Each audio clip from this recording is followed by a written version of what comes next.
जय हिंद, वंदे मातरम। स्वागत है आप सभी का गुरुजी वर्ल्ड एग्जाम स्टडी प्लेटफॉर्म में। राष्ट्र हित में शिक्षा, this is Dheeraj Dwivedi from Guruji world. आने वाले वीडियो में सभी छात्राएं उन सभी का जोरदार स्वागत तो है, लेकिन याद रखिए आज इस वीडियो में हिंदी का टॉप लेवल का निचोड़ मिलने वाला है, जिसमें संपूर्ण हिंदी को शतक के रूप में सुपर फास्ट तरीके से महा रिवीजन करा दिया जाएगा। एग्जाम के पहले आप इस वीडियो को वॉच करें, पूरी हिंदी को साहित्य के साथ एकदम से खत्म करें, फिनिश करें। हम हर परिवार के माता पिता को जय हिंद और प्रणाम करते हैं और इसी के साथ साथ इस वीडियो का आगाज करते हैं पहले क्वेश्चन से। सिंपल सा प्रश्न। पहला क्वेश्चन है कि वर्णमाला कहा जाता है। याद रखिएगा, ऑप्शन 4 है। हर क्वेश्चन के लिए 10 सेकंड का समय मिलेगा। यहां पर 4 ऑप्शंस में शब्द समूह को क्या हम वर्णमाला कहते हैं, वर्णों के संकलन को कहा जाता है, या शब्द गणना को, या फिर लास्ट वन वर्णों के व्यवस्थित समूह को। याद रखें कि वर्णों के व्यवस्थित समूह को ही हम वर्णमाला कहते हैं। वर्णमाला की अगर मैं बात करूं तो वर्णमाला में 52 वर्ड होते हैं। इन 52 वर्डों में स्वरों को भी बांटा जाता है और इनमें व्यंजन को भी बांटा जाता है और तमाम अन्य चीजें हैं। स्वरों की संख्या 11 मानी जाती है और व्यंजन की संख्या 3 गुना यानी 33 मानी जाती है। फिलहाल सारे क्वेश्चन आपको सुपर फास्ट में मिलने वाले हैं। दूसरा क्वेश्चन आपके स्क्रीन पर है, जवाब दीजिएगा। दूसरा क्वेश्चन क्या है कि संविधान में हिंदी को डॉट डॉट कहा जाता है। बेटा देखिएगा, 4 ऑप्शंस आपके स्क्रीन पर हैं। संविधान में हिंदी को क्या कहा जाता है? ऑप्शन ए आर्य भाषा, ऑप्शन बी राष्ट्रभाषा, सी संपर्क भाषा, या फिर लास्ट वन राजभाषा। मित्र याद रखिएगा कि इंडियन कॉन्स्टिट्यूशन कहता है कि भाई 343 अनुच्छेद 343 ये कहता है कि भारतीय संविधान में हिंदी को राजभाषा के रूप में माना जाएगा। इसी तरीके से अगर हम उत्तर प्रदेश की बात करें तो उत्तर प्रदेश में जो राजकीय भाषा फर्स्ट है वो है हिंदी और उर्दू को सेकंड राजकीय भाषा का दर्जा दिया गया। इसी तरीके से नागालैंड में ऑफिशियल लैंग्वेज है इंग्लिश। अगर क्वेश्चन में कभी कभी ये पूछ दे कि एकमात्र ऐसा राज्य बताइए जिसमें अंग्रेजी को यहां पर राजकीय भाषा माना गया है, तो वो एकमात्र राज्य है 28 राज्यों में नागालैंड। अगला क्वेश्चन आपके स्क्रीन पर है, आदि का विलोम शब्द क्या होगा? देखिए दोस्तों, बहुत शिद्दत के साथ पढ़ना, बहुत कंसंट्रेशन के साथ पढ़ना, वरना वीडियो को छोड़ देना उसी तरीके से जिस तरीके से एक रण में हारा हुआ व्यक्ति होता है। ठीक है ना? और अगर वीर हो, वीरांगना हो, तो भैया वीडियो को धमाकेदार तरीके से क्वेश्चंस को धुआं धुआं करिए। आदि का विलोम शब्द क्या होता है? तो आपको मैं बता दूं कि आदि का विलोम होता है अंत होता है। यहां पर आपको यह जानना चाहिए, जरूरी है जानना कि भाई देखिए, अथ का इति मारते हैं ना कि आदि का इति मारते हैं। हमें याद रखना है कि आदि का मतलब होता है प्रारंभ करना और अंत का मतलब होता है समाप्त करना, टू क्लोज करना। ऑप्शन सी चला जाएगा। अगला क्वेश्चन है 4 नंबर। वीडियो को एक बार शेयर जरूर कर दें। पसीना बहेगा दोस्तों तो साथ में बहाएंगे और मित्रों को ले आइएगा। सभी ग्रुप्स में, सभी फ्रेंड सर्किल में इस वीडियो को शेयर करिएगा। जो आकाश में विचरण करता हो उसके लिए एक शब्द क्या होगा? दोस्तों ये 100 क्वेश्चन एग्जाम के लिए है, वो क्वेश्चन जो एग्जाम में आने वाले हैं। इस वीडियो से आपको 80% क्वेश्चन पेपर सॉल्व करने में बहुत आसानी होगी। जो आकाश में विचरण करता है इसका नाम होता है खेचर होता है, इसलिए ऑप्शन डी हो जाएगा। बेटा रजनीचर नहीं, हमने रात्रि के लिए नहीं मारा था, हमने आकाश के लिए मारा था, इसलिए ऑप्शन डी हो जाएगा।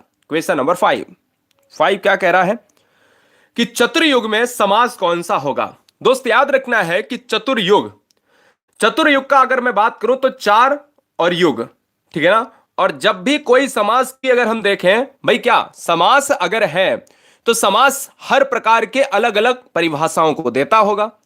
द्विगु समास ये कहता है कि किसी भी हम संख्यावाची पद को प्रधानता देते हैं, तो संख्यावाची पद को प्रधानता देंगे तो इसमें 4 आया है तो आंसर सही हो जाएगा।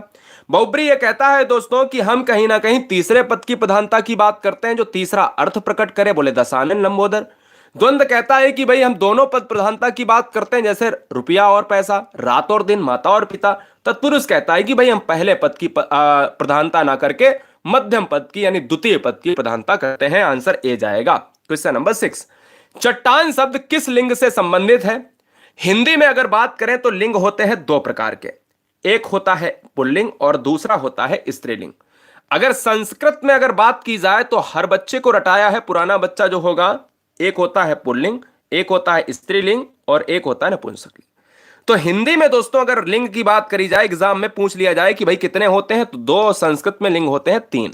ठीक है, यहां पर जो आंसर हो जाएगा चट्टान स्त्रीलिंग होती है, क्योंकि हम कहते हैं ना भाई चट्टान टूट गई है ना, पत्थर टूट गया या पत्थर फेंका जाता है या चट्टान टूट गई, तो हमने कहा कि जहां पर फीमेल आवाज होगा वहां पर स्त्रीलिंग होगा। अगला क्वेश्चन 7 नंबर, निम्नलिखित में ऐसा आपको शब्द बताना है जहां पर गुण संधि नहीं है। गुण संधि नहीं है। अब आप कहोगे कि अरे ये तो सर बहुत कठिन क्वेश्चन है। जो इस वीडियो को नया बंदा देख रहा होगा, नई कोई यहां पर वीरांगना जिसको शेरनी बोलते हैं, दोस्तों याद रखें कि कोई भी बच्चा, छात्र छात्राओं में नया बच्चा होगा, वो एक क्षण के लिए उसे लगेगा बहुत कठिन क्वेश्चन है। देखिए, गुण संधि वो संधि होती है जिसमें आपको ट्रिकी वे में मैं बता दूं, आसानी से 99% के वो क्वेश्चन, जैसे जिनके बीच वाले अक्षर में हमेशा क्या हो, जिसके बीच वाले अक्षर में हमेशा ए की मात्रा या ओ की मात्रा, एक मात्रा होनी चाहिए, तो वो गुण संधि होती है। चाहे वो ऐसी मात्रा हो, चाहे वो ऐसी मात्रा हो बीच वाले अक्षर में। लेकिन नरेंद्र में बीच वाले अक्षर में है, तो इसमें आप कहोगे कि सर इसमें गुण संधि है, बोलो बिल्कुल सर है। परमेश्वर में भी है सर, तो ये भी है। डंडे के ऊपर मात्रा, मतलब इसके, मुझे इससे मतलब ही नहीं इस शब्द से। बोले यहां पर है, मैंने कहा बिल्कुल है। बोले यहां पर है, बिल्कुल, हमने कहा ऐसी मात्रा हो तब भी है, ये भी गुण संधि है। लेकिन विद्यार्थी आंसर चला जाएगा डी, इसी में नहीं है, मुझे नहीं पूछा था। और विद्यार्थी में होती है दोस्तों, स्वर में दीर्घ संधि होती है।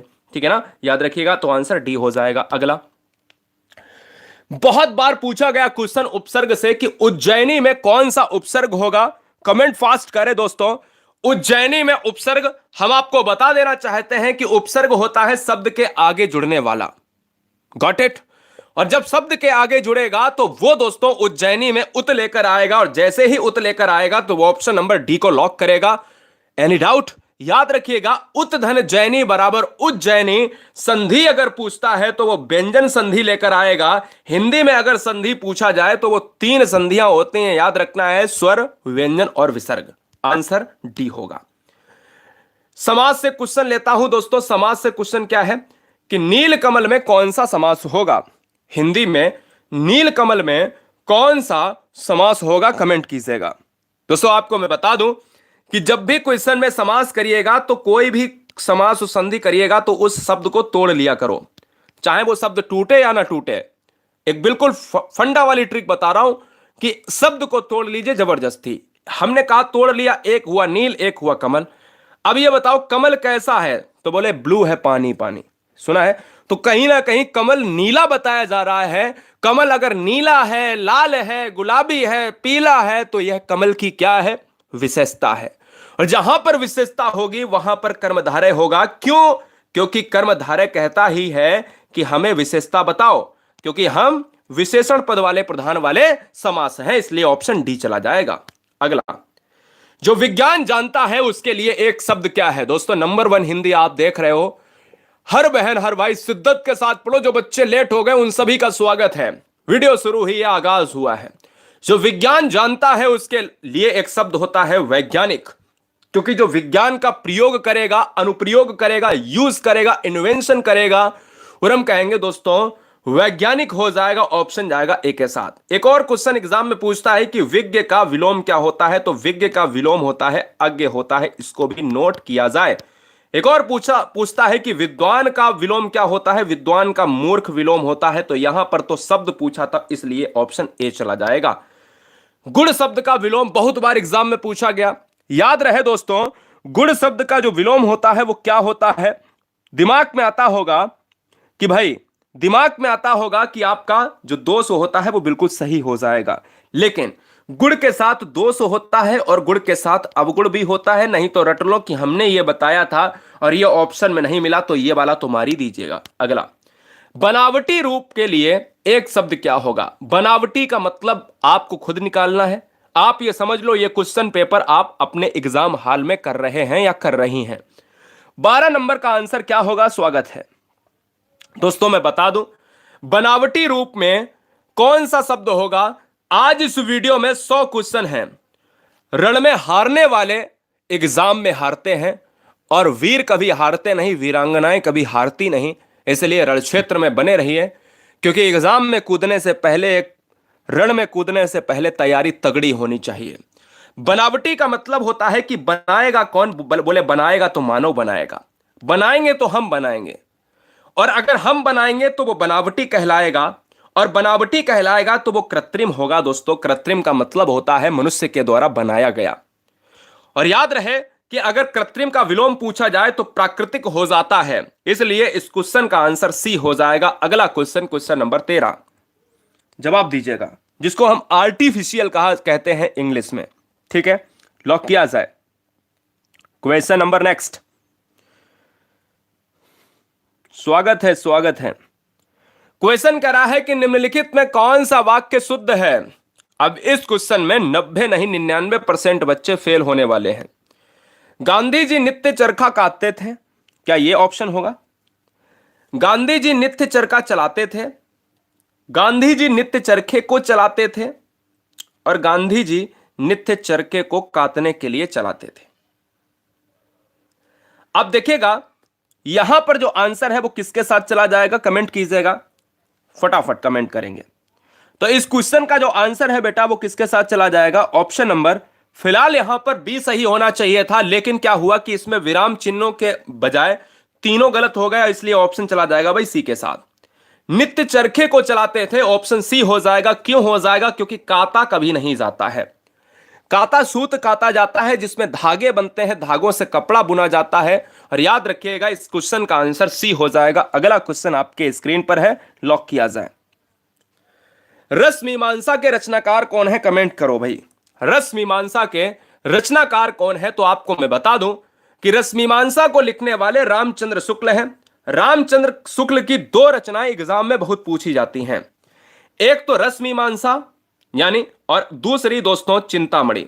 याद रखिएगा चिंतामणि भी आपको एग्जाम में पूछी जाने वाली एक प्रमुख रचना है, जो भी किसकी है? रामचंद्र शुक्ल की है। अगला क्वेश्चन 15 नंबर, आपके आईक्यू को भी चेक करूंगा बीच बीच में, मैं आईक्यू को चेक करता रहूंगा। जैसे क्वेश्चन नंबर 15 आपके आईक्यू बेस्ड क्वेश्चन है, लॉक किया जाए दोस्तों, जवाब दीजिएगा। आगे कुआं पीछे खाई मुहावरे का सही अर्थ क्या होगा? Comment fast. हमने कहा कि आगे कुआं है भाई, पीछे खाई है, बीच में कोई व्यक्ति है, तो मतलब यह है कि दोनों तरफ से मुसीबत होना, इससे बेटर आंसर हो ही नहीं सकता। बहुत बढ़िया, शानदार दोस्तों, इस क्वेश्चन का जवाब दीजिएगा। यह समास बताना नहीं है, इसमें दो क्वेश्चन बनेंगे, एक तो समास बताओ और एक तो सामासिक विग्रह बताओ। सामासिक विग्रह का मतलब होता है कि किसी भी शब्द को तोड़ के उसका विग्रह करना।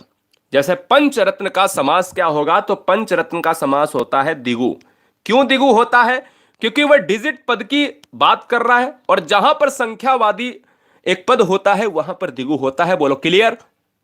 बिल्कुल क्लियर। पंचरत्न का समास जो होता है, पांच रत्नों का समूह होता है, संग्रह बेटा नहीं, क्योंकि समूह ही हमारा पंचरत्न कहलाएगा। मेरी बात क्लियर है? कोई समस्या, कोई डाउट होना ही नहीं चाहिए। चलिए एक 17 नंबर देख लेते हैं, जो कहीं ना कहीं आजकल बच्चों को भाई पसीना बहुत आ रहा है। चलिए देखते हैं क्या ऐसा है, क्या ऐसा है बेटा, लॉक किया जाए। गर्मी कुछ ज्यादा पड़ रही है, टेम्परेचर कुछ ज्यादा ही हाई है। ईश्वर मेहरबान है या ईश्वर जो है परेशान है, ये कर रहे हैं हम सभी को। जो पसीने से उत्पन्न हो, जो पसीने से पैदा हुआ हो दोस्तों, वह स्वेदज कहलाता है। जो अंडे से पैदा हुआ है वो अंडज कहलाता है। और ऑप्शन जाएगा भाई बी के साथ, इसलिए इस क्वेश्चन का जो राइट आंसर जाएगा बी के साथ। अगला क्वेश्चन, प्रयत्न के आधार पर रा व्यंजन की किस कोटि में रखा जाता है? यानी रा व्यंजन को जो है किस कोटि में रखा जाता है? कमेंट कीजिएगा, स्वागत है, बहुत बढ़िया। जवाब दीजिएगा कि प्रयत्न के आधार पर रा को रखा जाता है प्रकंपित में, और प्रकंपित को हम लुंठित वर्ण भी कहते हैं। याद रखिएगा दोस्तों, इस क्वेश्चन का आंसर ऑप्शन ए जाएगा। अगर हिंदी में पूछा जाए कि प्रकंपित वर्णों की संख्या वर्णमाला में कितनी होती है, तो केवल एक होती है, वो दोस्तों प्रकंपित में रा आता है। क्लियर है? चलेंगे अगले क्वेश्चन की तरफ, और अगले क्वेश्चन की तरफ बढ़ेंगे। क्वेश्चन नंबर 19 पर निम्नलिखित में कौन सा पद स्त्रीलिंग में नहीं आता है? एक क्वेश्चन नहीं बल्कि 3 क्वेश्चन आपके लिंग से पूछे जा सकते हैं मैक्सिमम, और 2 आएंगे मिनिमम। लिंग की बात कर रहा है, स्त्रीलिंग नहीं है। रानी हमेशा स्त्रीलिंग है, कहानी भी हमेशा स्त्रीलिंग होती है, नानी भी हमारी स्त्रीलिंग ही होती हैं क्योंकि स्त्री हैं। पानी हमेशा पुल्लिंग होता है, इसीलिए इस क्वेश्चन का आंसर ए हो जाएगा। अगला क्वेश्चन, यदि आपको सिलेक्शन लेना है तो हर क्वेश्चन को 10 सेकेंड में उठाना है, और इसीलिए 10 सेकेंड से ज्यादा समय आपका मैं लूंगा नहीं। सब्सक्राइब कर लें अगर नए बच्चे हैं इस प्लेटफॉर्म पर, नया परिवार, कोई बहन, कोई भाई, कोई गृहिणी। स्वागत है आप सभी का सिलेक्शन के लिए रात के 8 बजे। वह जमीन जिसमें कुछ भी पैदा ना हो दोस्तों, उसे बंजर कहा जाता है, और बंजर का मतलब ही दोस्तों ऊसर होता है। और ऊसर का अगर विलोम हिंदी में पूछ लिया जाए तो दोस्तों क्या होगा? ऊसर का विलोम होता है उर्वर होता है। उर्वर का मतलब उर्वरक, जहां पर खेती बाड़ी बहुत अच्छी खासी होती है जिस जमीन पर। और याद रखिएगा इस क्वेश्चन का आंसर बी हो जाएगा। अगला क्वेश्चन 21 नंबर, बताइए। अगला क्वेश्चन 21 नंबर कि षड मार्ग का सही संधि विच्छेद क्या होगा, जिसको खड बोला जाता है कहीं कहीं की बोली में। याद रखिएगा कि षडमार्ग का सही शब्द जो है, अगर संधि विच्छेद करेंगे तो ये आपका इस वेश में बदलेगा। जैसे ही हलंत लेकर आएगा दोस्तों तो यह व्यंजन भी बन जाएगा, और जैसे ही हलंत लेकर आएगा वैसे ही डी ऑप्शन बन जाएगा। आंसर किसके साथ? ऑप्शन नंबर डी लगाएंगे। और याद रखिएगा कि इस क्वेश्चन में एक और अगर क्वेश्चन पूछा जाए कि भाई षडमार्ग में संधि कौन सी होगी, तो भाई विग्रह तो कर दिया है, तो मैंने ऑलरेडी बताया कि जहां पर हलंत लगेगा वहां पर व्यंजन संधि हो जाएगी। एक आईक्यू का क्वेश्चन आ चुका है कि उल्टे बांस बरेली को मुहावरे का अर्थ बताइए दोस्तों। 100 क्वेश्चन, एक ऐसी हिंदी की वीडियो बेहतरीन आवाज में जो सिलेक्शन देगी। 100 क्वेश्चन शतक लगाना है, उससे पहले उठना नहीं है।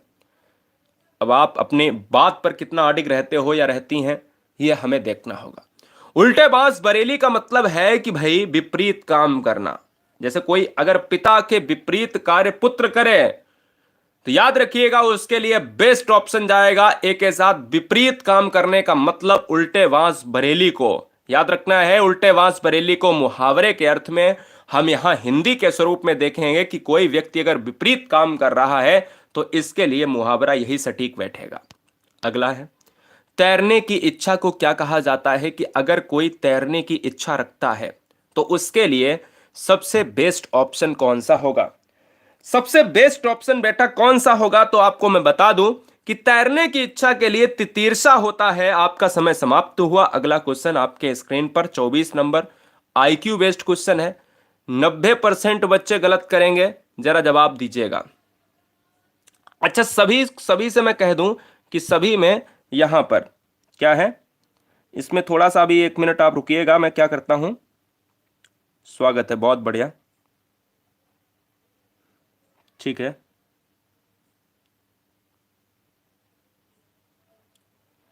हाँ, यहां पर सभी में क्या है, पूर्ण विराम है। सभी में पूर्ण विराम है, मैं अपनी तरफ से लगा रहा हूं। अब बताइए क्या होगा? सभी में पूर्ण विराम है। सभा की कार्यवाही शुरू होने जा रही है। सभा की कार्य नहीं, सभी में पूर्ण विराम नहीं है। मैं अगर छोड़ देता हूं इसको, 2 तरीके से मैं इस क्वेश्चन को करवाता हूं। 2 तरीके से करवाता हूं। पहले तो आप ऐसे करिए ABCD। सभा की कार्यवाही शुरू होने जा रही है तो इसमें जो ऑप्शन जाएगा ऑप्शन नंबर ए चला जाएगा, क्योंकि पूर्ण विराम है। अब सभी में पूर्ण विराम है। अब बताइए आंसर कौन सा होगा? अब आपके पास 10 सेकंड फिर मिलते हैं। 10 सेकंड फिर मिलते हैं। पहले इसलिए गलत हुआ क्योंकि तीनों में पूर्ण विराम नहीं था, ऊपर वाला सही हो गया। अब चारों में पूर्ण विराम है। अब फिर से शुद्ध करना है तो मैं आपको बता दूं, यहां पर आयोग ने इस क्वेश्चन को काट के क्या मारा? शुरू होने वाली है। इसलिए इस क्वेश्चन का आंसर डी हो जाएगा। फिलहाल इस क्वेश्चन के लिए मैंने आपको कराया है, ये वाला आंसर सही हो जाएगा, क्योंकि यहां से ये पूर्ण विराम गलत हो गया। नेक्स्ट, अभिशंसा में कौन सा उपसर्ग है? कमेंट कीजिएगा।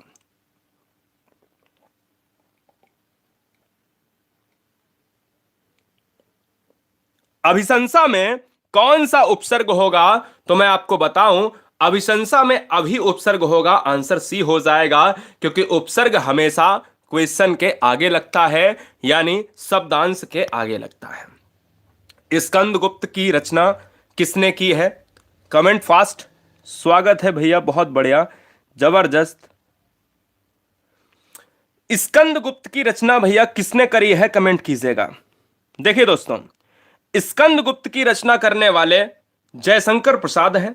स्कंदगुप्त हो या चंद्रगुप्त हो, ध्यान दीजिएगा, स्कंदगुप्त हो या चंद्रगुप्त हो, ठीक है ना, या कामायनी हो, ऑप्शन जाएगा सी के साथ। हरीश का सही संधि विच्छेद क्या होगा? Super fast. हरीश का सही संधि विच्छेद क्या होगा? दोस्तों आपको मैं बता दूं, हरिधन ईस बराबर हरीश होता है। हरिधन ईस बराबर हरीश होता है। तो मुझे तो यहां पर यह लग रहा है कि दो ऑप्शन किसी बच्चे ने यहां पर, यानी हमारे टाइप राइटर ने कर दिए हैं। चलिए, यहां पर दो ऑप्शन मुझे लग रहा है कि सही है। कोई ए बता रहा है, कोई डी बता रहा है। मुझे तो ए और डी एक ही से लग रहे हैं। मुझे ए और डी एक ही से लग रहे हैं। तो क्या मुझे लगता है कि मैं सही हूं या मेरी आंखें खराब हैं? मेरी आंखें खराब हैं या हमें लगता है कि हरिधन ईस होगा या हरिधन ईस होगा? तो हमारा हिसाब ये कहता है कि हम आपको थोड़ा सा कंफ्यूज करने वाले हैं। आंसर जाएगा बेटा किसके साथ? हाँ ठीक है, देखिए, आंसर हमेशा बेटा हरिधन ईस होता है। क्या होता है? हरि होता है, क्योंकि हरि तो भगवान होता है, यहां पर किसी व्यक्ति का नाम लिया गया है, इसलिए आंसर ऑप्शन जाएगा भाई बी के साथ। तभी मैं कह सकता था कि ये आंसर कट जाएंगे, ऑप्शन बी हो जाएगा। अच्छा, संधि कौन सी होगी हरीश में, जरा कमेंट करके बताइए, क्योंकि अगर संधि हमें हमेशा ट्रिक से लगानी हो तो क्या लगाएंगे? मान लो मुनीस आ गया कल को एग्जाम में, हरीश ना आया, ठीक है, तो याद रखना है कि किसी भी शब्द में बीच वाले अक्षर पर अगर बड़ी ई की मात्रा हो या बड़ा आ का डंडा हो, बड़ी मात्रा को हम कहते हैं दीर्घ संधि, ठीक है ना, दीर्घ संधि कहते हैं। तो बड़े को हम क्या कहेंगे? दीर्घ दीर्घ कहते हैं। तो इसलिए हरीश हो, मुनीस हो, जितनी भी बड़ी मात्राएं बीच वाले अक्षर पर होंगी वो दीर्घ संधि को लेकर आएंगी। अगला क्वेश्चन आपके स्क्रीन पर है, जवाब दीजिए। महात्मा शब्द में प्रयुक्त समास कौन सा है? तो दोस्तों आपको मैं बता दूं कि इस क्वेश्चन को विवादों में रखा जाता है। आत्मा कैसी है? तो दोस्तों आत्मा है महान। विशेषता क्या है? आत्मा की विशेषता ही है कि भैया वो आत्मा महान है। इसलिए इस क्वेश्चन का जो आंसर जाएगा ऑप्शन सी चला जाएगा। हिंदी में समास कितने होते हैं? तो समास होते हैं 6 प्रकार के। हिंदी में समास का जो विलोम होता है वो व्यास होता है, और हिंदी में समास का जो अर्थ होता है वो संक्षेप होता है। ठीक है, आंसर ऑप्शन सी चला जाएगा। अगला क्वेश्चन है 29 नंबर। 29 नंबर क्या कह रहा है? जवाब दीजिएगा कि रक्त है या नसों में क्षुद्र पानी, जांच कर तू शीस दे दे कर जवानी। अब ध्यान दीजिएगा, थोड़ा सा यहां पर आपको लॉजिक लगाना पड़ेगा कि कौन सा रस सृजित होता है, रक्त है या नसों में। आप ध्यान दीजिएगा, यहां पर वीरत्व को दिखाया जा रहा है। जहां वीरत्व का प्रदर्शन होता है वहां पर वीर रस होता है, इसलिए ऑप्शन ए चला जाएगा। अगला क्वेश्चन स्क्रीन पर यह रहा 30 नंबर। चैप्टर का नाम है कारक। लॉक किया जाए, लॉक किया जाए, आंसर क्या होगा?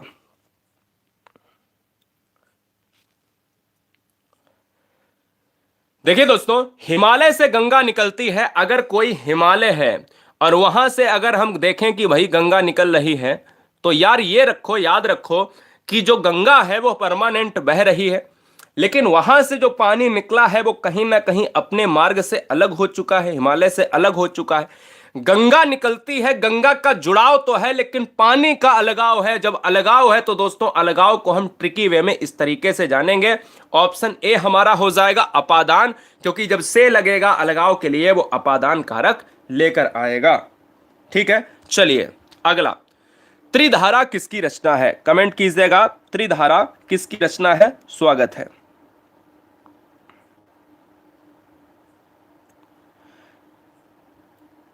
इस क्वेश्चन का जो राइट आंसर है वो सुभद्रा कुमारी चौहान के साथ यहां से 3 रचनाएं आती हैं एग्जाम में कि अगर क्वेश्चन में पूछा जाए झांसी की रानी किसकी रचना है, क्वेश्चन में अगर पूछा जाए मुकुल किसकी रचना है, क्वेश्चन में अगर पूछा जाए कि बिखरे मोती या मैं कह सकता हूं त्रिधारा किसकी रचना है, तो ये सारी रचनाओं क्वेश्चन में देखिएगा, ध्यान दीजिएगा। सुभद्रा कुमारी चौहान को आजकल एग्जाम में बहुत ज्यादा पूछा जा रहा है, इसलिए स्टार लगा लो, इंपॉर्टेंट लिख लो। इससे ज्यादा रचनाएं यहां से नहीं आएंगी। एक क्वेश्चन आपका पक्का क्लियर हो चुका है, समझ लो। तो आंसर किसके साथ चला जाएगा? ऑप्शन नंबर बी के साथ चला जाएगा। अगला क्वेश्चन आपके स्क्रीन पर यह रहा।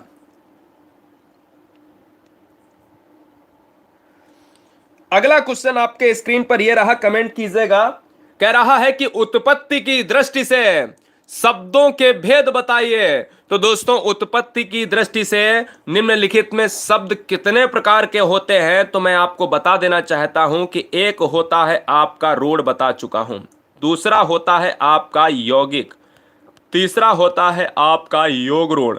तो उत्पत्ति के आधार पर शब्दों के मात्र 3 भेद होते हैं, जिसमें केवल यहां पर दिख रहा है कि निम्न में कौन सा होगा, तो योग रूढ़ ही दिख रहा है। बाद बाकी उत्पत्ति के आधार पर है ही नहीं दोस्तों। अगले क्वेश्चन पर बढ़ूंगा 33 नंबर पर। 33 कह रहा है कि स्वर कितने होते हैं? हिंदी में स्वरों को डिवाइड किया गया है, तो वो कितने भागों में डिवाइड किया गया है? कमेंट कीजिएगा।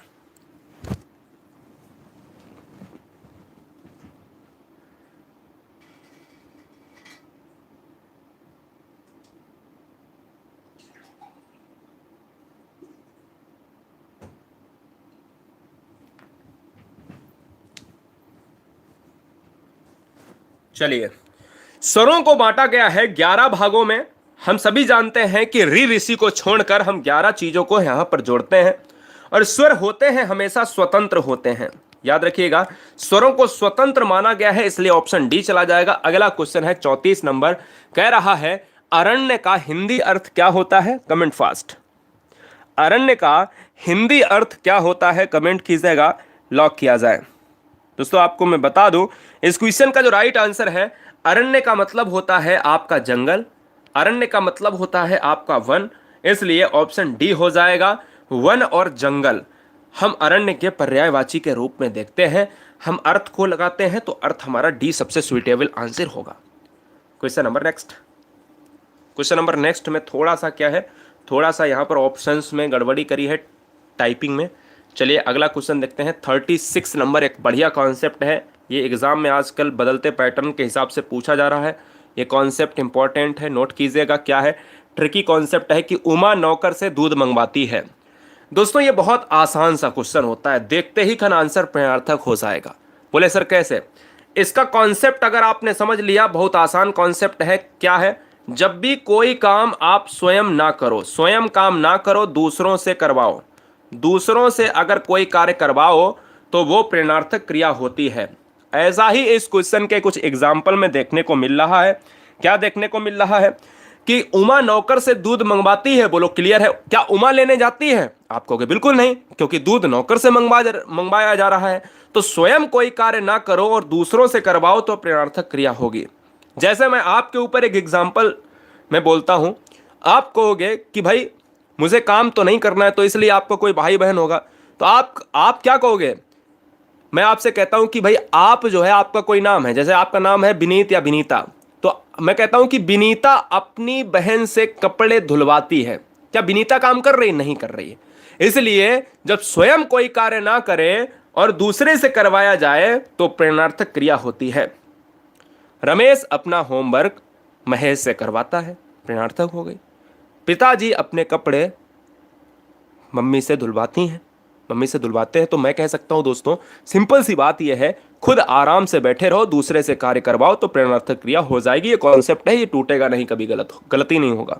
अगला क्वेश्चन,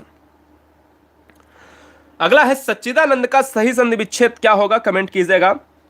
सच्चिदानंद का सही संधि विच्छेद क्या होगा दोस्तों? तो आपको मैं बता दूं, सत धन चित धन आनंद बराबर सच्चिदानंद, यानी ऑप्शन बी हो जाएगा। नेक्स्ट 38 देखिए। 38 है कि धीरे धीरे में कौन सा समास होगा? धीरे धीरे में कौन सा समास होगा? कमेंट कीजिए। बहुत सुंदर, बहुत सुंदर, बहुत बढ़िया, क्या बात है, जबरदस्त। सभी का स्वागत है नए परिवार में, गुरुजी वर्ल्ड में। जितने भी बच्चे हैं उन सभी का बहुत बहुत सारा स्नेह मिलता है गुरुजी वर्ल्ड एग्जाम स्टडी प्लेटफॉर्म को। देखिए आंसर चला जाएगा इस क्वेश्चन में ऑप्शन सी।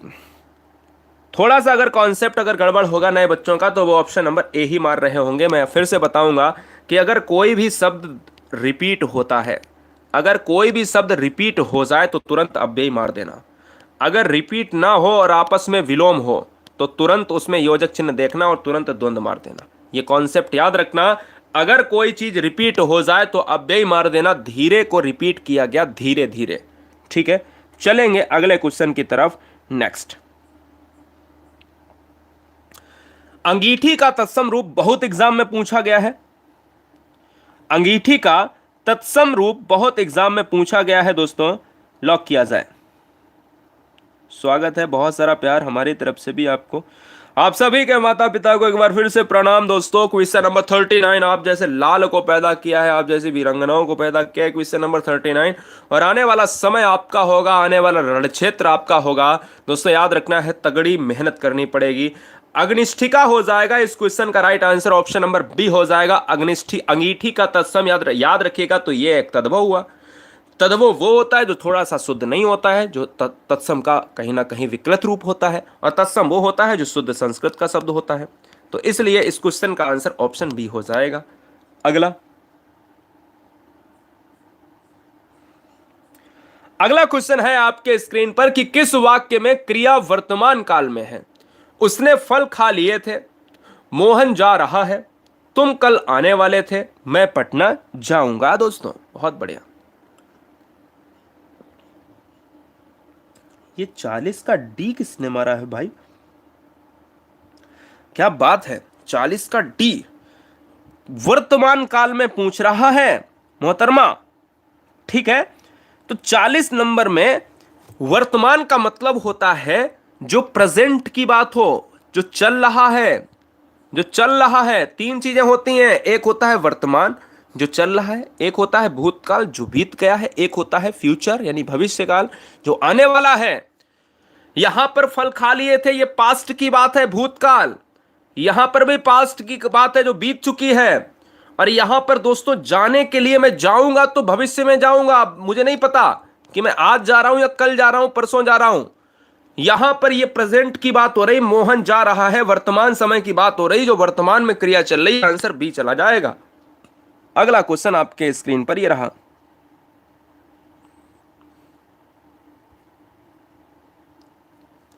अगला क्वेश्चन है कि अद्भुत आलाप किसकी रचना है, बताइए।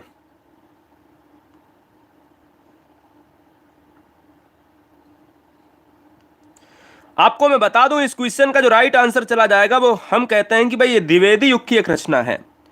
द्विवेदी युग की रचना है दोस्तों।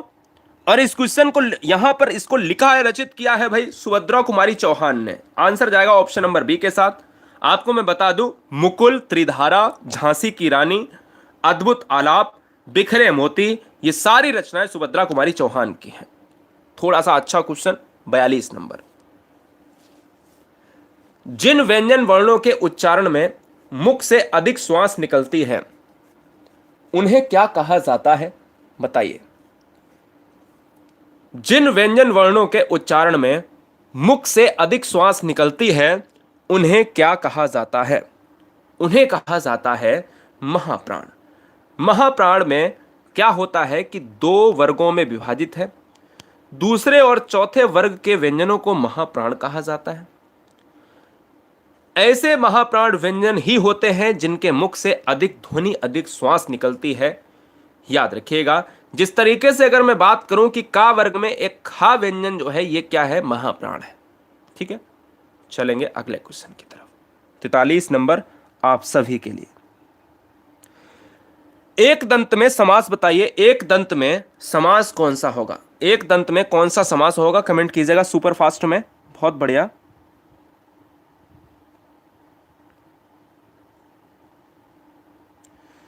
एक दंत में कौन सा समास होगा कमेंट करना है। तो आपको मैं बता दूं कि एक दंत दयावंत। याद आया, तो एक दंत दयावंत आखिर तीसरे पद की बात कर रहा है, तो इसलिए बहुब्री समास हो जाएगा। हम किसको एक दंत बोलते हैं, जरा हमें कमेंट करके बताइए।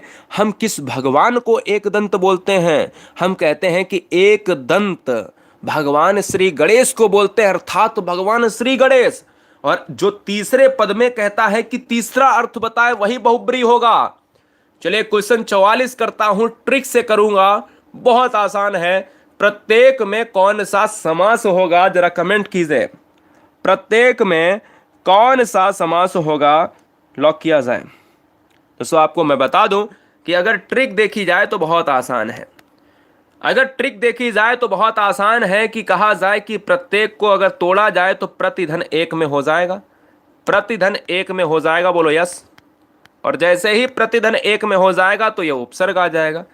कॉन्सेप्ट याद रखो कि दुनिया का कोई भी उपसर्ग वाला अगर शब्द है, कोई भी शब्द अगर उपसर्ग वाला है तो वो अव्ययी भाव समास हो जाएगा। ये बात नए बच्चे ध्यान दें। अव्ययी भाव समास को हमेशा याद रखना है कि अगर क्वेश्चन में यही कह देता कि भाई बताइए कि भाई इत्यादि में कौन सा समास है, इत्यादि में हो सकता है ये ना आए कल, तो क्वेश्चन को तोड़ लिया करो, क्वेश्चन को तुरंत तोड़ा करो, तो क्वेश्चन में आएगा इति धन आदि। और जैसे ही इति आया दोस्तों तो उसमें हमने देखा कि किसी शब्द में अगर उपसर्ग आया है तो अव्ययी भाव हो जाएगा। Question number next 45। 45 कह रहा है कि निम्नलिखित में कौन सा पश्च स्वर है, बताइए।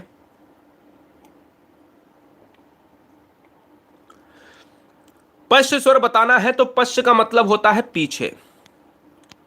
अब इसमें ये देख लो आपके मुख के सबसे लास्ट में कौन सा वर्ड बोला जा रहा है, कौन सा ऐसा वर्ड है जो मुख द्वार के सबसे पिछले हिस्से से बोला जा रहा है, उच्चारित हो रहा है।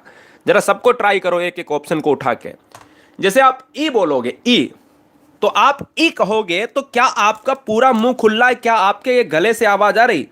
ऐसा व्यंजन आपको ढूंढना है जो पीछे यानी गले से आवाज आ रही हो, जिसमें आप ए बोल रहे हो तो आपको लग रहा है कि ये गले से आ रही, आप आ बोल रहे हो आपको ये भी लग रहा है कि गले से आ रही, आप ई बोल रहे हो तो आपको लग रहा है कि थोड़ा थोड़ा लगभग लगभग गले के करीब में है, यानी तालब्य तो होता ही। जब आप बड़ा आ बोलते हो तो आप पूरा मुंह खोलते हो और आप कहते हो आ।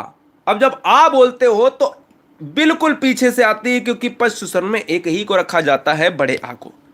क्योंकि जब आ बोलते हो तो बिल्कुल गले के नीचे से आवाज आती है दोस्तों, यही पश्च स्वर है। ऐसे क्राइटेरिया से अगर क्वेश्चन करोगे सॉल्व तो बहुत आसान तरीके से कर जाओगे। ए वर्ड क्या कहलाते हैं, बताइए, बताइए आंसर क्या होगा। स्वागत है। तो दोस्तों मैं बता दूं कि ए वर्ण का जो उच्चारण स्थान होता है वो किसके साथ होगा, 46 नंबर। हाँ, कंठ तालब्य, बिल्कुल सही बात है। ए कंठ तालब्य, जो तालु और कंठ के कंठ्यो तालब्य जिसको हम कहते हैं, ऑप्शन बी चला जाएगा। 47 नंबर पिछले साल एग्जाम में पूछा गया, आपको यह बताना होगा कि 47 नंबर का आंसर क्या होगा। कि कह रहा कि निम्न में स्पर्श संघर्षी व्यंजन कौन सा है। स्पर्श संघर्षी व्यंजन कौन सा है, तो आपको मैं बता दूं कि स्पर्श संघर्षी व्यंजन वो व्यंजन होते हैं जो आपके तालब्य व्यंजन में आते हैं, और जो तालब्य में आएंगे दोस्तों वो तालु होंगे, और तालु से रिलेट करने वाले चा छा जा झा जो स्पर्श संघर्षी, जिनकी वायु घर्षण के साथ उत्पन्न होती है, स्पर्श करती हुई मुखद्वार से निकलती है, और वो तालब्य हो जाएंगे। ऑप्शन बी लॉक हो जाएगा। अगला, आचार्य भरत मुनि के अनुसार स्थायी भाव की संख्या कितनी है। यह क्वेश्चन आपको फंसाएगा, यह क्वेश्चन दोस्तों आप सभी को फंसाएगा कि आचार्य भरत मुनि के अनुसार हिंदी में रसों की संख्या, तो सभी जानते हैं, क्वेश्चन में याद रखें कि हिंदी में रसों की संख्या किसके अकॉर्डिंग, भरत मुनि के अकॉर्डिंग 8 है। स्थायी भाव तो ऑप्शन में 8 नहीं है, तो याद रखें कि स्थायी भाव इनके अकॉर्डिंग कितने हैं। स्थायी भाव दोस्तों इनके अकॉर्डिंग है 9, ऑप्शन जाएगा भाई सी के साथ। नेक्स्ट, निम्नलिखित में ओष्ठ ध्वनि कौन सी है। क्या बात है, जबरदस्त क्वेश्चन। ओष्ठ ध्वनि कौन सी है। वीडियो में 100 क्वेश्चन है, शतक आज लगाएंगे। आज दोस्तों घमासान होगा। 50 के बाद सुपर फास्ट वीडियो, थोड़ी सी स्पीड और बढ़ाएंगे। तैयार हो आप सभी। ओष्ठ ध्वनि का मतलब होता है जो ओंठ के द्वारा, जो ओष्ठ के द्वारा उत्पन्न हो। हम कहते हैं कि पा फा बा भा, ये पा वर्ग जो है किसके अंतर्गत आता है, तो पा वर्ग जो अंतर्गत आता है वो फा के अंतर्गत आता है। क्योंकि आप फा को बोलोगे यही ओंठ के, अगर आप फूफा को बोलोगे तो बिना ओंठ के बोल ही नहीं सकते। आप बोल के दिखा दो, आप फूफा को बोलोगे तो बिना ओंठ के बोल नहीं सकते हो, है ना।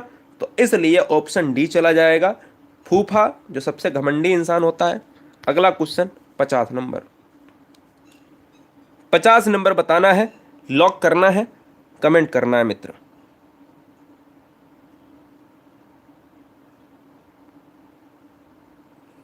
बताइए।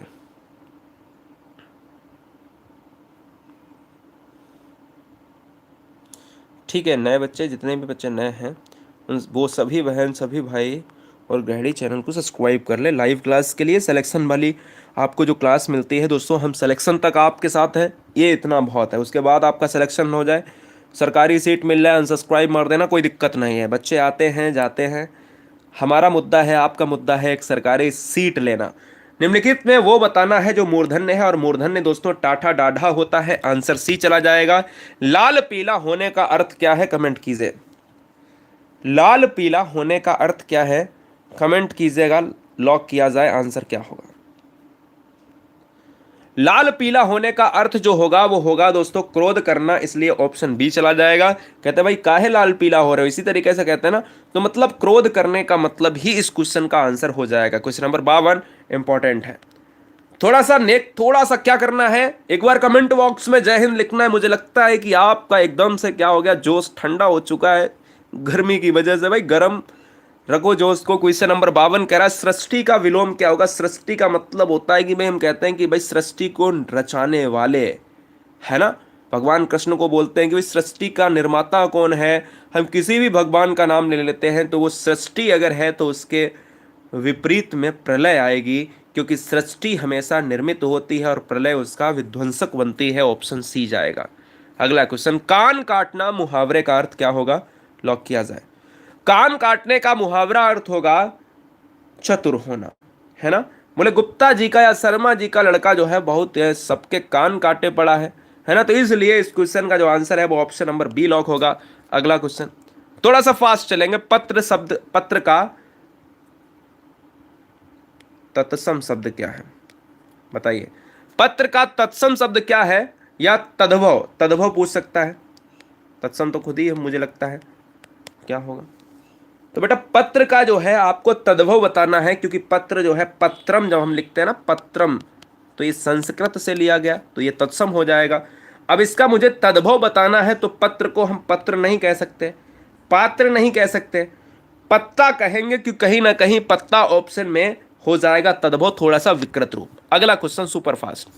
निम्नलिखित में घोष वर्ण आपको बताना है, घोष वर्ण कौन सा है, कमेंट कीजिएगा। लॉक किया जाए दोस्तों, बहुत बढ़िया। 55 नंबर,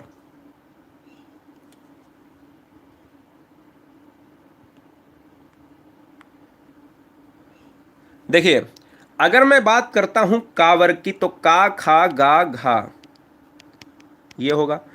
स्टार्टिंग के दो वर्ड हमेशा याद रखना है अघोष होते हैं, तो ये तो अघोष में आ गया। इसी तरीके से चा छा जा झा मां, हर वर्ग का स्टार्टिंग अघोष होता है, तो ये भी कट गया। इसीलिए ये छा भी स्टार्टिंग में आ रहा, तो ये भी कट गया। और देखिए ता था दा धा माँ, पाफा बाभा माँ, पाफा बाभा माँ में आएगा। इस तरीके से अगर मैं लिखता हूं पा फा बा भा माँ, तो ये तो स्टार्टिंग में अघोष में चलेगा। लास्ट के, अब देखो ये भी आपके घोष, ये भी घोष, ये भी घोष, तो माँ किस में आ रहा है, लास्ट में आ रहा है, तो माँ दोस्तों क्या हो जाएगा, घोष वर्ण। तो घोष वर्ण जो होते हैं वो लास्ट के वर्ग के 3, और अघोष वर्ण जो होते हैं स्टार्ट के 2। बोलो क्लियर, क्लियर हुए, समस्या क्लियर हुई। आंसर हो जाएगा ऑप्शन सी के साथ। हिंदी की किस उपभाषा, यानी हिंदी जो है वो किस उपभाषा की प्रसिद्ध बोली है, हिंदी किस उपभाषा की प्रसिद्ध बोली है, कमेंट कीजिएगा, स्वागत है।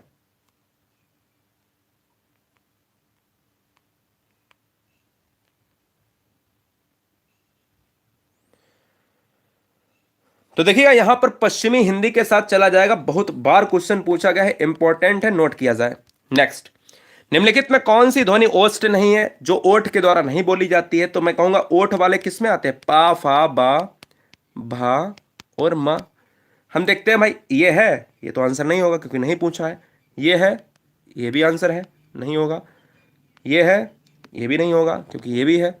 आंसर जाएगा ता के साथ क्योंकि ये दंत में आता है, तो इसलिए यही आंसर हो जाएगा ऑप्शन डी। अगला, ओ अ वर्ण क्या कहलाते हैं, कमेंट कीजिएगा। ओ अ वर्ण क्या कहलाते हैं दोस्तों, कमेंट करो।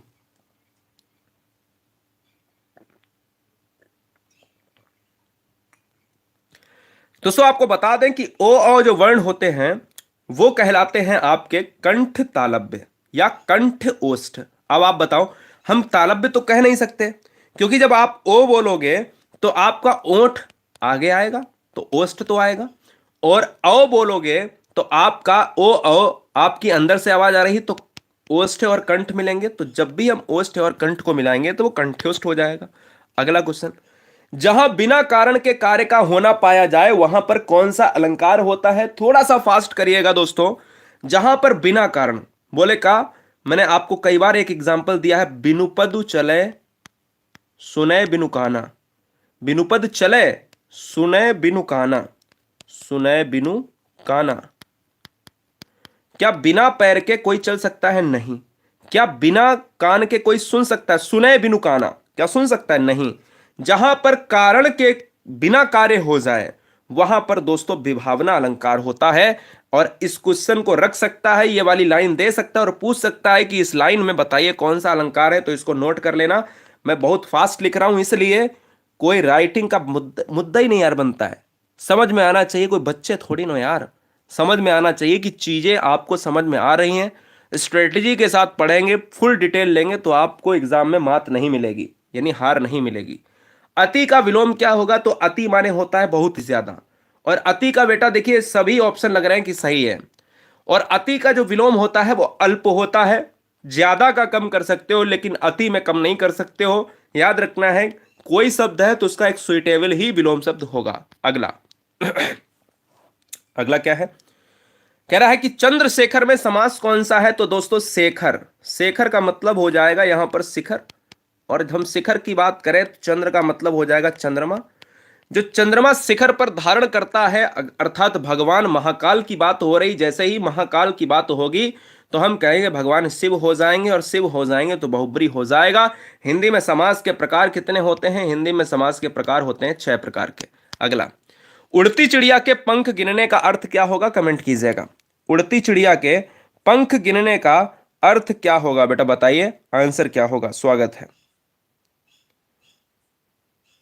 देखिए दोस्तों, अगर मैं बात करता हूं उड़ती चिड़िया के अगर पंख गिने जाएं तो हम कहेंगे कि भाई होशियार होना या अनुभव होना। देखो इस क्वेश्चन में थोड़ा सा आपको ये लगेगा कि भाई ऑप्शन ए हो सकता है, ऑप्शन सी। तो उड़ती चिड़िया के पंख गिनने का मतलब होशियार होना नहीं होता है, उसका मतलब होता है अनुभवी होना, अनुभवी, एक्सपीरियंस होल्डर। इसलिए इस क्वेश्चन का मतलब है कि अनुभव होना का मतलब होगा कि अनुभवी होना। इसका मतलब यह नहीं है कि हम होशियार, होशियार बंदे अनुभव को प्राप्त करें ये जरूरी नहीं है। मतलब हर व्यक्ति, अगर कोई होशियार व्यक्ति, हर होशियार व्यक्ति अनुभव अनुभवी नहीं हो सकता, ये कहा जाए, क्योंकि अनुभव तो एक अलग ही होता है और होशियार व्यक्ति एक अलग ही मैटर करता है। ये चीजें आपको जाननी चाहिए कि हर होशियार व्यक्ति अनुभवी हो ही नहीं सकता, इसलिए ऑप्शन सी सुइटेबल होगा। अगला, इत्यादि का सही संधि विच्छेद क्या होगा और इत्यादि में समास क्या होगा, यह भी आपको बताना है, कमेंट कीजिएगा। इत्यादि का समास अगर आपको जानना है तो सबसे पहले आप देखिए इति धन आदि हो जाएगा इसका संधि विच्छेद। जब भी उपसर्ग आ जाए तो हमेशा याद रखो कि उपसर्ग वाला हर शब्द क्या हो जाता है, अव्ययी भाव हो जाता है। आंसर क्या हो जाएगा, डी हो जाएगा। अगर पूछा जाए भाई क्या, अगर ये पूछा जाए कि भाई संधि कितने प्रकार की होती हैं तो हमेशा याद रखो स्वर, विसर्ग और व्यंजन 3 प्रकार की होती हैं। रटा दिया है आप सभी को। अगला, रामचरितमानस के रचनाकार कौन है, 2 क्वेश्चन पूछेंगे। रामचरितमानस की भाषा क्या है, रामचरितमानस के लेखक कौन है, दोनों क्वेश्चन के जवाब दीजिएगा, आंसर कीजिएगा। रामचरितमानस को लिखा है तुलसीदास ने, सूरसागर को लिखा है सूरदास ने, रामायण को लिखा है, और अगर मैं बात करूं तुलसीदास ने किस भाषा में लिखा है तो दोस्तों अवधी भाषा में रटा दिया है। नए बच्चे इस क्वेश्चन को नोट करें। अगला, विलास में किस प्रत्यय का प्रयोग हुआ है, कमेंट कीजिए। बिलास में दोस्तों किस प्रत्यय का प्रत्यय हमेशा कहां पर लगता है? शब्द के पीछे। इंग्लिश में क्या कहा जाता है? सफिक्स कहा जाता है। क्या? सफिक्स, जो पीछे फिक्स होता है। और पीछे लगेगा तो हमें यहां पर आगे से मतलब नहीं, तो विलास में आस आएगा, तो आस आएगा तो ऑप्शन बी चला जाएगा। बोलो क्लियर? बिल्कुल क्लियर। प्रत्यय कितने प्रकार के होते हैं? प्रत्यय दो प्रकार के होते हैं, एक होता है तद्धित प्रत्यय, एक होता है कृदंत प्रत्यय। जो क्रिया के साथ आता है वो कृदंत प्रत्यय, जो तद्धित प्रत्यय होता है वो संज्ञा और सर्वनाम के साथ आता है। नोट कर लीजिएगा। आंसर क्या हो जाएगा? ऑप्शन नंबर बी हो जाएगा। अगला, धैर्यवान व्यक्ति विपत्ति में भी डॉट डॉट नहीं होता। जरा ऑप्शन आपके पास चार हैं, भर के देखिए कौन सा ऑप्शन होगा। कमेंट कीजिएगा सुपर फास्ट, बहुत तेजी से। रण क्षेत्र में जो रुक गया वो जीत गया। स्वागत है। वीडियो को लाइक जरूर कर लेना। गुरुजी वर्ल्ड एग्जाम स्टडी लाइक और सब्सक्राइब के पीछे नहीं पड़ता है, लेकिन सिलेक्शन लेना है और ताबड़तोड़ सिलेक्शन लेने हैं इस बार। हर बच्चा कहीं ना कहीं निकलना चाहिए। क्यों? क्योंकि एक भी मिनट या एक भी सेकेंड के लिए आप रुक गए तो रण क्षेत्र में दोस्तों लाखों के पीछे हो जाते हो आप। तो पढ़ाई तो तगड़ी करनी पड़ेगी। यूट्यूब हो और किताबें हो, दोनों दोनों से करनी पड़ेगी। यूट्यूब ही आपको नहीं दे जाएगा कुछ, स्ट्रेटजी तो बनानी पड़ेगी। धैर्यवान व्यक्ति विपत्ति में भी नहीं देता है, तो मतलब विचलित नहीं होता है, कभी भी विचलित नहीं होता है। और जो ये कहता है कोई चैनल वाला कि भाई यूट्यूब ही काफ़ी है, तो वो गलत है। यूट्यूब से आप पढ़ें, मैं नोट्स भी बनवाता हूँ आपको बिल्कुल फ्री निःशुल्क। तो उसका मतलब ये नहीं कि उसको, उस वीडियो को आपने चला लिया, उसको देख लिया परमानेंट, फिर उसको देख लिया, फिर उसको देख लिया। भाई उसको नोट्स मेंटेन करो और उसको बार बार रिवीजन में लाओ। दसमुख समास है, केवल क्वेश्चंस का प्रैक्टिस यूट्यूब से हो सकता है। दसमुख समास है, और जो डिटेल वाली क्लास हम बनाते हैं वहाँ पर मिलियंस बच्चों ने, एक हमने भूगोल की क्लास कराई, मिलियंस बच्चों ने देखी। एक हमने पॉलिटी की क्लास कराई, लगभग 5 से 7 मिलियन बच्चों ने देखी। हिंदी की डिटेल पूरी क्लास कराई 2 से 3 घंटे की डिटेल में, और सुबह 11 बजे फिर से मैं डिटेल में बनवा रहा हूँ। सारी चीज़ें नई तैयारी से करा रहा हूँ। तो 11 बजे अगर डिटेल में निःशुल्क नोट्स आपको चाहिए तो सब्सक्राइब कर लो, और रात 8 बजे अगर टेस्ट चाहिए तो सब्सक्राइब कर लो। दसमुख की बात करें तो बहुब्री हो जाएगा। दसमुख का मतलब है दशानन, अर्थात रावण की बात हो रही है। आंसर सी चला जाएगा। अगला,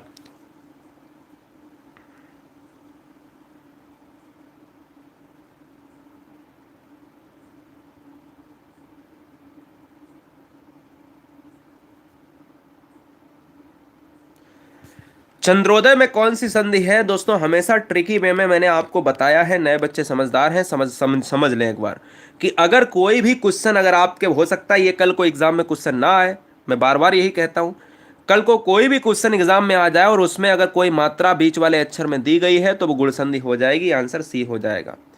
यहां पर देखिएगा एक मात्रा है बिल्कुल, चाहे वो ऐसी हो चाहे वो ऐसी हो। देखिए यहां पर बीच वाले अक्षर पर एक मात्रा, इस डंडे के ऊपर, इस डंडे के ऊपर एक मात्रा होनी चाहिए। आंसर क्या हो जाएगा? गुण संधि हो जाएगा। ऑप्शन सी हो जाएगा। अगला, नीम हकीम खतरे जान, यानी नीम हकीम खतरे जान का मुहावरा क्या होगा? ढोंग ढाकना, बीमारी का गलत इलाज होना, या खतरनाक चीजें, अल्प विद्या भयंकर। बताइए।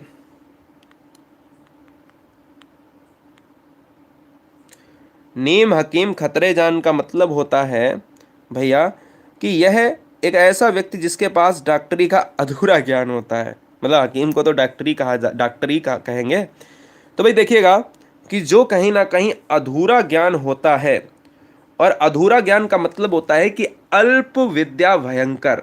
अल्प विद्या खतरनाक होती है, इसीलिए तो कहता हूं अल्प ज्ञान खतरनाक हो सकता है। अधूरा ज्ञान खतरनाक होता ही है, इसलिए ऑप्शन भाई डी चला जाएगा। अगला, घा का उच्चारण स्थान क्या होता है हिंदी में? कमेंट कीजिएगा, स्वागत है। दोस्तों घा का उच्चारण स्थान हिंदी में क्या होगा? तो आप घा को किस श्रेणी में लाएंगे? का, खा, गा, घा, और ये घा जो है ये कंठ की श्रेणी में आएगा। कंठ की श्रेणी में आएगा तो इसलिए ऑप्शन बी हो जाएगा। भाई सिंपल सी बात है ना, क्योंकि का वर्ग हमेशा कंठ में जाता है। नेक्स्ट, ये है क्वेश्चन बहुत सिंपल। रात दिन में कौन सा समास होगा? तो मैंने कहा कि अगर रात रात होता तो ये हो जाता अव्ययी भाव, क्योंकि अगर शब्द रिपीट हो जाए तो अव्ययी भाव हो जाएगा। और अगर शब्द रिपीट ना होकर अगर विलोम हो जाए और योजक चिन्ह लग जाए तो ये द्वंद्व समास हो जाएगा। नेक्स्ट, प्रेम सागर के रचनाकार, बहुत बार मैंने कराया अपनी वीडियो में, आज फिर से करा रहा हूं, इंपॉर्टेंट है। प्रेम सागर के रचनाकार कौन है? तो प्रेम सागर के रचनाकार हैं लल्लू लाल हैं। ऑप्शन जाएगा भाई डी के साथ। 73 नंबर कमेंट कीजिएगा।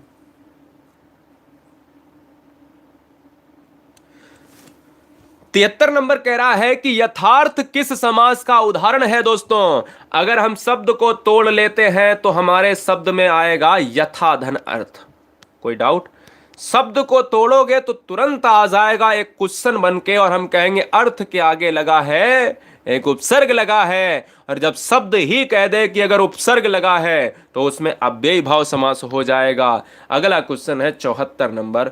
74 नंबर को थोड़ा सा समझ कर करिए, सोच कर करिए, बताइए आंसर क्या होगा। दोस्तों याद रखिएगा कि श्रृंगार जो शब्द है वो शुद्ध शब्द श्रृंगार ऐसा लिखा जाता है, लेकिन जो कीपैड होता है उसमें श्रृंगार की जो डिजिट लैंग्वेज है वो नहीं शुद्ध लिख पाई जाती है, इसलिए श्रृंगार को ये शुद्ध माना जाता है, लेकिन ये नहीं है। याद रखें, इन ऑप्शन में ये वाला है, लेकिन शुद्ध अगर वैल्यू देखें तो ये श्रृंगार है जहां पर एक सिंगल और ये डबल तुरंत लगा दिया तो तुरंत ये गलत हो जाता है। याद रखिएगा, एग्जाम में पूछा गया है, बहुत बार पूछा गया है, आपको हमेशा याद रखना है कि अगर ऐसा वाला श्रृंगार मिले तभी आप लॉक करें, जब ये ना मिले तब आपको ये लॉक करना है। ठीक है, चलिए 75 नंबर।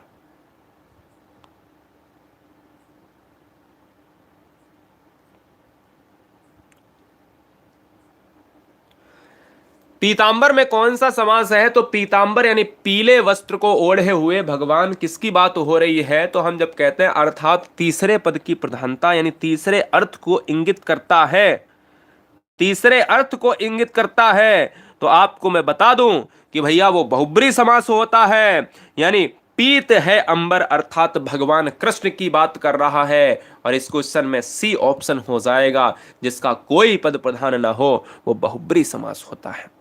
नेक्स्ट,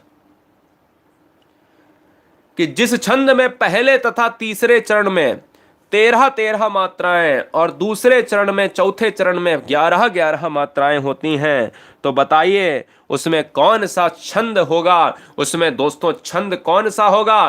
पहले तीसरे में 13 दूसरे चौथे में 11, तो ऐसा बनेगा। और अगर पहले तीसरे में 11 और दूसरे चौथे में 13 तो कुछ ऐसा बनेगा। ये दोस्तों सोरठा हो जाता है, ये दोस्तों आपका दोहा हो जाता है। यही कहा गया है 13 आंसर डी चला जाएगा, है ना? आंसर डी चला जाएगा। अगला क्वेश्चन 77 नंबर, जयशंकर प्रसाद का संबंध किस काव्य प्रवृत्ति से माना जाता है? आपके पास 4 ऑप्शन है, छायावादी, प्रयोगवादी, प्रगतिवादी, इनमें से कोई नहीं, कमेंट कीजिएगा। जयशंकर प्रसाद को हम छायावादी के रूप में मानते हैं क्योंकि छायावाद के जनक ही जयशंकर प्रसाद हैं। इन्होंने एक महाकाव्य लिखा है जो विश्व प्रसिद्ध है, जिसका नाम है कामायनी। क्वेश्चन में पूछ सकता है कि कामायनी किसने लिखा है? तो जयशंकर प्रसाद ने लिखा है। आंसर जाएगा ए के साथ। अगला, धर्माधर्म में कौन सा समास है? धर्माधर्म में कौन सा समास है? वीडियो को लाइक वाइक कर लो यार। गुरुजी वर्ड एग्जाम स्टडी प्लेटफॉर्म पे जो भी बच्चे हैं, नीचे टेलीग्राम ग्रुप की लिंक है, पीडीएफ के लिए तुरंत टेलीग्राम ग्रुप को ज्वाइन कर लो। धर्माधर्म का यहां पर समास आपको बताना है, धर्म और अधर्म। धर्म और अधर्म हमारा ऑप्शन किसके साथ? सी के साथ चला जाएगा। याद रखें बच्चे, यहां पर ये समझते होंगे कि अव्ययी भाव हो जाएगा, नहीं बेटा। धर्माधर्म, धर्म अधर्म जब विलोम होंगे तब वहां पर द्वंद्व होगा, क्योंकि मैंने कहा है आपसे शब्द को तोड़ना सीखिए। शब्द नहीं तोड़ पाया तो गलत होगा। देखिए बहुत से बच्चों ने 78 का ए मारा है। क्यों मारा है? धर्माधर्म का मतलब ही होता है धर्म और अधर्म, धर्म और अधर्म, धर्माधर्म। याद रहे, धनुर्वाण, धनुष और बाण, धर्माधर्म, धर्म और अधर्म। इसलिए आंसर ए न होकर आंसर सी जाएगा। बोलो कोई समस्या, कोई दिक्कत? यही क्वेश्चन आपको, यही क्वेश्चन, यही कॉन्सेप्ट आपको गलत करवाते हैं और फिर कहते हो कि सर ये गलत हो गया। बोलो कोई दिक्कत? किया ना गलती? चलिए अन्नयन का उपसर्ग है क्या है, जल्दी से कमेंट कीजिए। अन्नयन का उपसर्ग कौन सा है? अन्नयन का उपसर्ग कौन सा है, कमेंट कीजिएगा।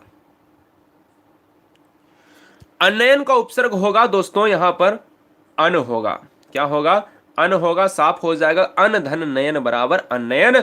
और समास अगर पूछता तो इसमें आ जाता, कौन सा आ जाता भैया? समास आ जाता आपका अव्ययी भाव।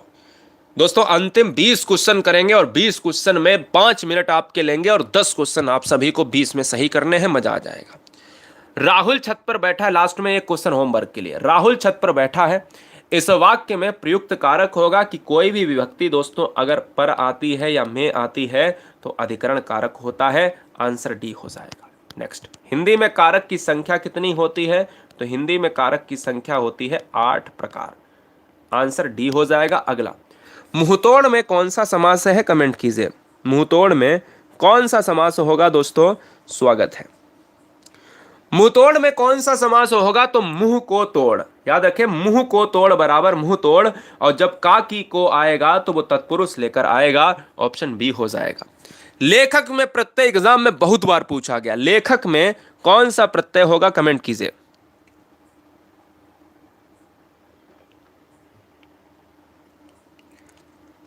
लेखक में प्रत्यय बेटा अक होगा। आंसर बी होगा। याद रहे, प्रत्यय हमेशा पीछे लगता है। मैं कई बार रिपीट करता हूं और रिपीट करता रहूंगा। 83 नंबर सबके बस की बात नहीं है। 83 नंबर सबके बस की बात नहीं है। जरा देखना होगा कितने बच्चे इस क्वेश्चन का आंसर सही कर पाएंगे।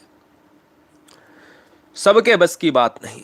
निम्नलिखित में हर्ष का विलोम क्या होगा? तो हर्ष का विषाद भी हो सकता, वेदना भी हो सकता, खेद भी हो सकता, दुख भी हो सकता। फिलहाल आपको क्या मारना है ये देखना होगा। हर्ष का क्या होता है? हर्ष का दोस्तों हमेशा याद रखना विषाद होता है, कभी भी दुख नहीं, क्योंकि दुख हमेशा सुख के साथ आता है। याद रखना है, ठीक है ना? क्या है? दुख हमेशा सुख के साथ आता है, विषाद हमेशा हर्ष के साथ आता है। अगला क्वेश्चन 84 नंबर, प्रिय प्रवास किसकी रचना है? प्रिय प्रवास किसकी रचना है, कमेंट कीजिए।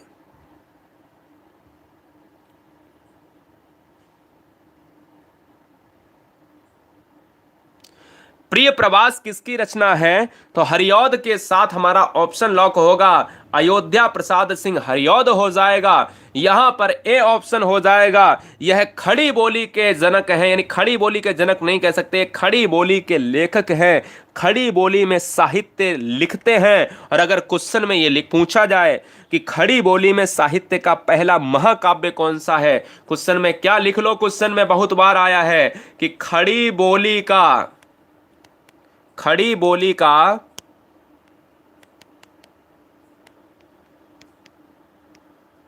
प्रथम महाकाव्य कौन सा हिंदी का है?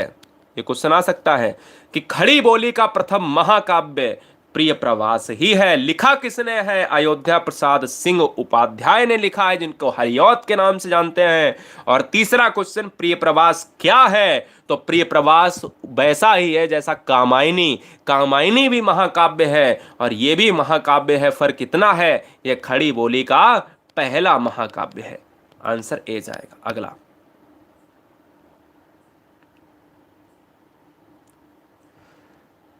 अगला है कि मृगनयनी। क्वेश्चन को तोड़ो तुरंत, समास को करने से पहले उसको तोड़ लिया करो। मृगनयन नी, तो नयन लिख दिया, कोई दिक्कत नहीं। तो नयन का मतलब है कि मृग के समान, और मृग मतलब हिरण के समान उसकी आंखें। तुरंत अगर विशेषता बताई जाए तो कर्मधारय हो जाता है, कोई डाउट नहीं, क्योंकि विशेषण पद प्रधान वाला जो समास होता है वो क्या होता है? हाँ, कौन होता है दोस्तों? कर्मधारय। बुंदेलों हर बोलों के मुंह हमने सुनी कहानी थी, खूब लड़ी मर्दानी वो तो झांसी वाली रानी थी। बताओ ये पंक्तियां किसने लिखी हैं? ये पंक्तियां दोस्तों किसने लिखी हैं, कमेंट कीजिएगा। इन पंक्तियों को लिखने वाली सुभद्रा कुमारी चौहान है। झांसी की रानी एक रचना रचित है। वीर रस में बहुत सी रचनाएं सुभद्रा कुमारी चौहान ने लिखी हैं। सुभद्रा कुमारी चौहान की एक रचना है झांसी की रानी और मुकुल, ये बहुत पूछी जाती है। मैथिली शरण गुप्त को कहा जाता है हिंदी का राष्ट्रकवि, और महादेवी वर्मा को कहा जाता है आधुनिक युग की मीरा। आंसर सी जाएगा। अगला क्वेश्चन है 87 नंबर, कादंबरी के लेखक कौन है? हर्ष है, रसखान है, बाणभट्ट है, या फिर यहां पर बिहारी हैं? हर्ष की बात करें तो दोस्तों नहीं होगा, बाणभट्ट इस क्वेश्चन का राइट आंसर हो जाएगा। कादंबरी। कनक कनक ते 100 गुनी, बहुत सिंपल सा क्वेश्चन है। कनक धतूरा, कनक सोना। कनक कनक ते 100 गुनी, मादकता अधिकाय। दोस्तों याद रखिएगा कि शब्दों का अगर रिपीटेशन हो, ये शब्द अलग अलग हैं, बोले अलग अलग शब्दों में अगर चीजें देखी जाती हैं तो वो अनुप्रास होता है या यमक होता है। याद रहे कि अनुप्रास में वर्ण रिपीट होता है, यमक में शब्द रिपीट होता है। यहां वर्ण रिपीट हुआ है या शब्द? शब्द रिपीट हुआ है, तो ऑप्शन सी होगा। गायक शब्द का सही संधि विच्छेद क्या होगा? तो गायक संधि में अगर देखा जाए तो यह संधि अयादी होगी, पहली बात। तो गायक की बात करें तो यह गय धन अक हो जाएगी, दूसरी बात। तो इस क्वेश्चन का जो आंसर है वो गय धन अक के साथ डी हो जाएगा। अगला, जब तक वह घर पहुंचा तब तक उसके पिताजी जा चुके थे। तो ट्रिक समझो, जब क्वेश्चन की कोई भी क्रिया एक क्रिया दूसरे पर आधारित हो, जब तक वह पहुंचा तब तक ट्रेन जा चुकी थी, जब तक मैं गया तब तक वो चला गया था। ठीक है ना, मेरी बात समझे?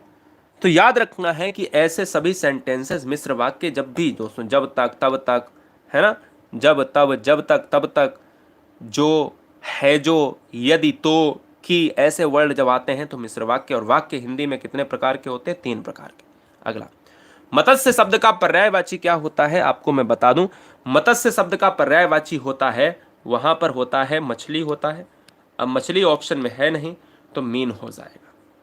नेक्स्ट, कृतज्ञ और कृतज्ञ का अर्थ क्या होता है? तो पहला क्वेश्चन यहां पर कृतज्ञ का विलोम क्या होगा? तो कृतज्ञ। दूसरा, कृतज्ञ का अर्थ क्या होता है? तो कृतज्ञ का अर्थ होता है उपकार को मानने वाला। पहली बात तो समझिएगा, इसको समझ लीजिएगा। अगर क्वेश्चन को नहीं आता है तो समझो क्या क्वेश्चन कह रहा है, क्योंकि इस क्वेश्चन में आप कंफ्यूज रहते हो। कृतज्ञ कृतज्ञ का, हम तुम्हारा थोड़ा सा कनेक्शन कटा था, कोई बात नहीं।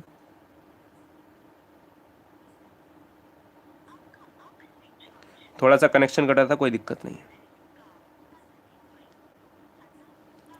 हाँ, उपकार को मानने वाला और उपकार को ना मानने वाला, सिंपल सी बात है। 93 नंबर। अगला क्वेश्चन आपके स्क्रीन पर है, लॉक किया जाए।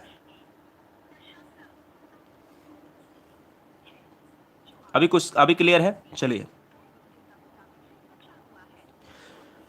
प्रश्न में दिए गए प्रत्यय में आपको शब्द का चयन करना है कि इया किसमें आया? खटिया, पहिया, तिपहिया, चुहिया। अब देखो चारों ऑप्शन ये लग रहे हैं कि भाई सभी जो है, चारों ऑप्शन लग रहे हैं कि भाई सही है। ठीक है, चारों ऑप्शन लग रहे हैं कि भाई सही है, लेकिन आपको यहां पर क्या करना है? जवाब देना है। तो दोस्तों यहां पर जो आंसर चला जाएगा वो किसके साथ चला जाएगा बताइएगा? तो इस क्वेश्चन का जो आंसर चला जाएगा वो तिपहिया के साथ जाएगा। इसी क्वेश्चन को बहुत ज्यादा दोस्तों समझने की आवश्यकता थी आपको। पहिया में पही कुछ नहीं हो सकता है, तिपहिया में 3 तो निकाल दोगे, फिर भैया ईया निकल जाएगा। सासा साहा में कौन से व्यंजन आते हैं? तो आपको मैं बता दूं, सासा साहा ये पहले तो ऊष्म व्यंजन होते हैं, पहली बात तो। और दूसरी बात दोस्तों, ऊष्म व्यंजन मतलब जिनको बोलते समय आपको आपके मुख से एक ऊष्मा संघर्षित स्पर्शित होकर निकलती है। सासा साहा होते हैं वो जो किसके साथ जाएंगे बताइए? जो जाएंगे संघर्षी के साथ जाएंगे या स्पर्शी के साथ? तो हमारा जो आंसर है वो संघर्षी के साथ जाएंगे, ऑप्शन सी हो जाएगा। घा का उच्चारण स्थान बता चुका हूं, घा का होता है कंठ होता है, ऑलरेडी इस क्वेश्चन को रिपीट किया गया है। अंधे के हाथ बटेर लगना, इसका अर्थ आपको बताना है, कमेंट करिए। अंधे के हाथ वटेर लगने का अर्थ क्या होगा? तो हम कहेंगे क्या बिना ताकत की प्राप्ति, क्या बिना मेहनत के ही उपलब्धि होना, क्या बिना आंख के प्राप्त करना, या बिना आंख के पक्षी को मारना। मैं कह सकता हूं बिना मेहनत के ही उपलब्धि को प्राप्त करना, इसलिए इस क्वेश्चन का आंसर ऑप्शन जाएगा बी के साथ। बच्चा पेन से लिखता है, इस वाक्य में आपको कारक बताना है। दोस्तों इस वीडियो में उपस्थित सभी रण योद्धाओं को बहुत सारा प्यार। जितने भी बच्चे देख रहे हैं, जितनी भी शेरनियां देख रहे हैं, उन सभी को बहुत सारा प्यार। और दोस्तों जितने भी बच्चे नए हैं वो अपना डिस्ट्रिक्ट जरूर लिखें कमेंट बॉक्स में। रात्रि 8 बजे के लिए अगर आपको वाकई में सिलेक्शन वाली क्लास लेनी है तो सब्सक्राइब कर लें, वरना देखते रहें, कोई दिक्कत नहीं। सब्सक्रिप्शन इंपॉर्टेंट नहीं, सिलेक्शन इंपॉर्टेंट है। बच्चे पेन से लिखते हैं, जब भी कहीं साधन के रूप में से का यूज होता है मित्र, याद रखिएगा, तो वहां पर कर्ण कारक होता है। साधन, साधन क्या है इसमें भाई? किससे लिखा जाता है पत्र, या किससे लिख रहा है? तो पेन से लिख रहा है, तो पेन क्या है? साधन। अगला, प्रश्नवाचक सर्वनाम का सी ऑप्शन। अगला है तद्भव शब्द।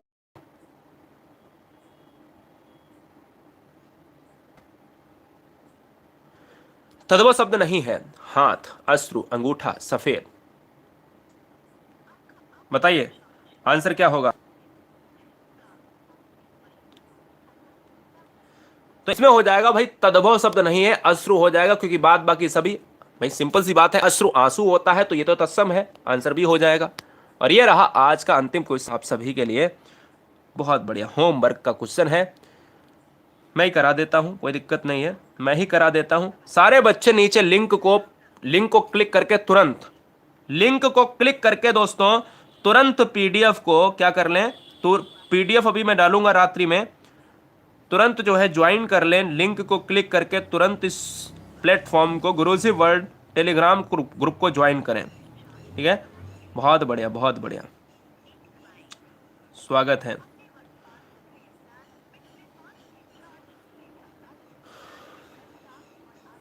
बताइए